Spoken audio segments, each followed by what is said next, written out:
Pessoal, em mais uma entrevista, o candidato à prefeitura do município de São Paulo, Pablo Marçal, colocou uma jornalista de esquerda no bolso. Só que essa, no final, ele ainda colocou ela em uma sinuca de bico, pois pediu para que ela se retratasse sobre uma informação falsa e manipulada, né, pela grande imprensa, mas ela desconversou e preferiu encerrar a entrevista.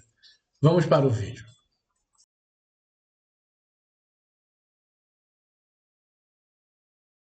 Uma toada de entender como é que o senhor chega até aqui. Teve um episódio em 2022, que foi o episódio do Pico dos Marins, em que o senhor levou 32 pessoas para o topo de uma subida até o pico. Acabou que o grupo ficou preso, uma parte Não, desceu, ficou preso. Não, ficou preso. Vou te ajudar aí nessa informação. Não, deixa eu só fazer a pergunta. Ficou preso lá no topo da montanha no meio de uma tempestade, as barracas voaram, a ventania levou as barracas, enfim. E acabou isso ensejando uma investigação contra o senhor que foi prorrogada agora inclusive, por tentativa de homicídio, por supostamente ter colocado em risco a vida dessas pessoas. Como o candidato a administrar uma cidade requer esse tipo de cuidado, de cuidar das Vamos lá, pessoas, então. eu queria muito que o senhor dissesse para o eleitor o que aconteceu nesse episódio, porque esse eleitor, de novo, pode estar inseguro com esse tipo de informação. Não precisa ficar inseguro com a realidade. Com o tipo de informação, você sempre pode ficar inseguro até checar a realidade. A realidade dos fatos não subi liderando grupo nenhum. Eu subi 5 horas depois que o grupo subiu. Ninguém ficou perdido. A gente já foi algumas vezes nesse pico. E ficou deslocado 2 grupos. Eu mesmo pedi para o corpo de bombeiro vir, porque eu não conseguia comunicar com o grupo de baixo. E essa denúncia de homicídio, de tentativa de homicídio, as pessoas que estavam são amigos e sócios. Não teve uma denúncia de nenhuma pessoa. Uma pessoa, por conta de motivação política, né, por eu ter amizade com o prefeito da cidade dela, foi lá e ofereceu uma denúncia no Ministério Público. E, inclusive, fui difamado pela Rede Globo de televisão, no programa do Fantástico. Fizeram uma desossa com a minha imagem em relação a isso e ninguém que estava nessa subida reclamou de nada disso. Eu subi 5 horas depois, eu não liderei grupo, coisa nenhuma. Então, assim, aquilo foi um erro? Sim, as pessoas erram.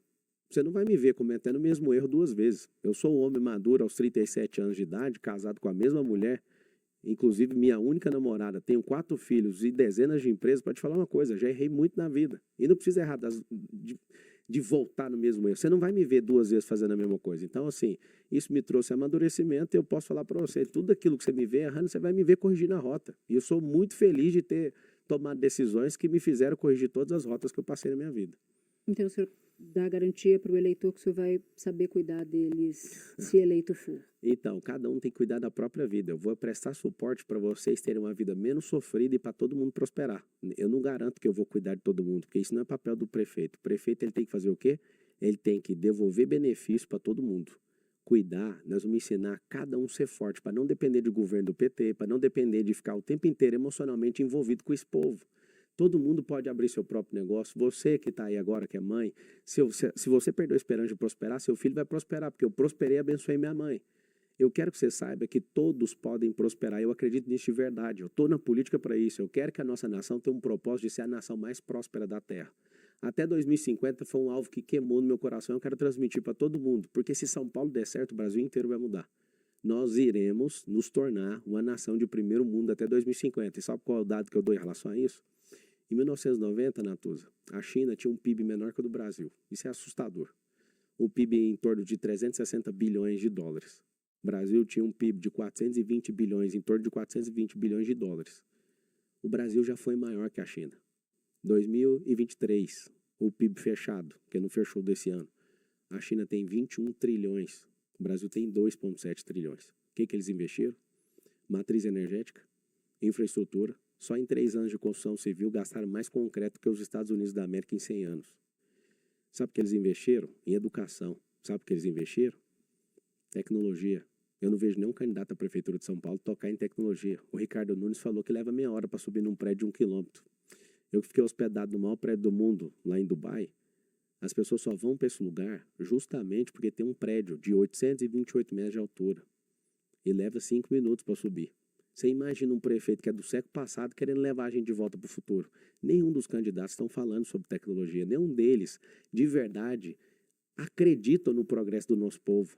Eles querem continuar do jeito que está e eu não quero. Foi por isso que eu entrei na política. Candidato, para a gente.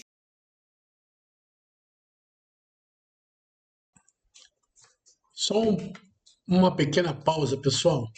Esse Pablo Marçal, ele declarou 198 milhões de patrimônio que ele tem, incluindo empresas, imóveis, várias coisas que ele conseguiu conquistar no decorrer da sua carreira no mercado de trabalho, né? Ou seja, ele é um político que possivelmente chegará a um cargo de prefeito ou não, que não precisa, que não tenha um pingo, né, de motivo para roubar. Ou seja, vale a pena dar um voto de credibilidade para ele. Mas não sabemos se ele será mais um desses falso profeta político que entra aí no mundo da política e acaba iludindo os brasileiros, né? Mas vamos continuar para o vídeo que é mais interessante. Concluir, saiu uma pesquisa Datafolha nessa quinta-feira e o senhor aparece com 14% das intenções de voto ao lado do Datena. Então, o senhor tem ali um primeiro pelotão de Nunes e Boulos e um segundo pelotão com o senhor e com o Datena. E segundo a mesma pesquisa, 30% dos eleitores da cidade dizem que não vão votar no senhor de jeito nenhum. Eu queria lhe perguntar, o que o senhor vai fazer, qual é a sua estratégia para crescer num primeiro momento e qual é a sua estratégia para diminuir a resistência do eleitorado de São Paulo nesse patamar dos 30%? Olha, Nato, se eu contar a estratégia para crescer, o Boulos vai copiar. Então, não vou contar a estratégia de crescimento, tá? Mas eu vou prometer algo. Essa campanha, infelizmente, vai ser uma guerra, porque a gente não está mexendo com gente amadora. É gente do Foro de São Paulo. É gente que não admite, inclusive você entrevistou o Guilherme Boulos aqui, ele não admitiu o amante dele chamado Maduro, ele não entende que aquilo é uma ditadura. Ele saiu, escorregou igual sabonete nas perguntas e quero te dar os parabéns, você foi brilhante assistir as outras entrevistas e foi de altíssimo nível. Se todas as entrevistas forem igual você está fazendo aqui, a gente vai ter um ganho aqui na cidade de São Paulo. É o seguinte, quando você percebe que existe um investimento de milhões em pesquisas, é para mudar a opinião com as pesquisas. Vou fazer um desafio para todo mundo. Vocês vão pegar no Google a Exame. A Exame de anteontem, ela colocava o Ricardo Nunes na frente. A Exame no outro dia já colocou o Boulos na frente. Vou te falar o que é pesquisa. Pesquisa e a eleição e a mineração, você só conhece na apuração. Você imagina a gente, Flamengo e São Paulo, eu que sou São Paulino, estava assistindo o jogo, né? A gente ganhou de 1-0 dos flamenguistas. Você imagina o Instituto de Pesquisa perguntando para o Flamengo, quem vai ganhar? Flamengo vai ganhar. E quem que vai ganhar para o outro? E quem que você rejeita? Deixa eu te explicar uma coisa. Tem alguns viés na pesquisa. Primeiro é quem paga. Segundo, o horário que você está fazendo, o lugar que você está fazendo e a ordem, o método que você está utilizando. Como eu sou analítico, eu gosto de ver essas pesquisas, não para ficar preocupado onde eu estou, porque eu acabei de chegar. A pergunta que eu faço para todo mundo é, como que alguém que acaba de chegar no primeiro dia, em 48 horas, tem 10% de pesquisa? O que esses caras fazem? Eles fazem de tudo para desanimar os concorrentes. E aí, sabe o que acontece? As pessoas realmente desanimam. Eu sei de uma coisa, a eleição é dia 6 de outubro. E até o dia 6 de outubro a gente tem um probleminha. As pessoas vão ver quem é de verdade. Vai ver, por exemplo, que a Tabata está sendo um para-choque de comunista. Ela não fez uma pergunta para o Boulos ontem. Para quem não leu o debate, deixa eu te explicar o debate. O Ricardo Nunes, ele não tem perfil para ser prefeito e ele foi o mais atacado porque ele é o prefeito, não é porque ele é o mais forte, é porque ele é o prefeito. Ele é o candidato mais caro de todos, com 12 partidos de coligação. O Boulos é o PT Kids, é o PSOL. Só tem um prefeito do PSOL no Brasil, que é lá no Pará, e tem 70% de rejeição.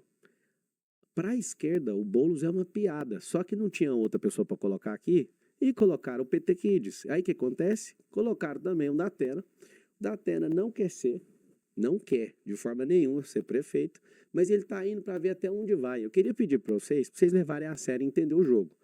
O Datena é amigo do Boulos e fez aquela dobradinha junto. A Tabata não faz pergunta para ele. E de um lado tá fazendo o quê? Tá ali aguentando o tranco para ver se continua prefeito. Só que isso não é vantajoso para a cidade. Foi aí, e aí eu termino a resposta, falando o seguinte: quando eu vi o PL sacando o Salles, eu percebi que tinha alguma coisa errada aqui na cidade de São Paulo. Foi onde eu decidi ser prefeito dessa cidade. Agora, para terminar, porque o nosso tempo já está nos últimos instantes. Se eventualmente o senhor não for para o segundo turno, o senhor apoiaria quem? Não vai ter segundo turno. E já que está acabando, eu queria aproveitar, Natuza, a gente se conheceu no negócio do Rio Grande do Sul, eu queria te fazer uma pergunta, até para a gente terminar esse assunto. Você acabou, num programa de televisão, fazendo uma... Eu quero deixar em aberto aqui, eu nem vou adjetivar o que você fez, mas eu acredito que foi um pouco fora da realidade falar que eu fiz fake news por conta de Paulo Pimenta e tudo, e foi comprovado pelo SBT, pelo governador do estado de Santa Catarina. Eu fui um dos civis que mais ajudaram o Rio Grande do Sul, encaminhei 206 carretas para lá, foram milhões de suprimentos, mandei minhas aeronaves, parei minhas empresas, criei aplicativo de resgate, fiz tudo. Eu não quero medalha de herói, ninguém precisa falar que eu sou herói, mas eu queria saber de você. Porque na injustiça que você, como uma jornalista, acabou fazendo, eu tive 56 milhões de visualizações e uns 200 mil comentários e acabou criando uma indisposição entre eu e você.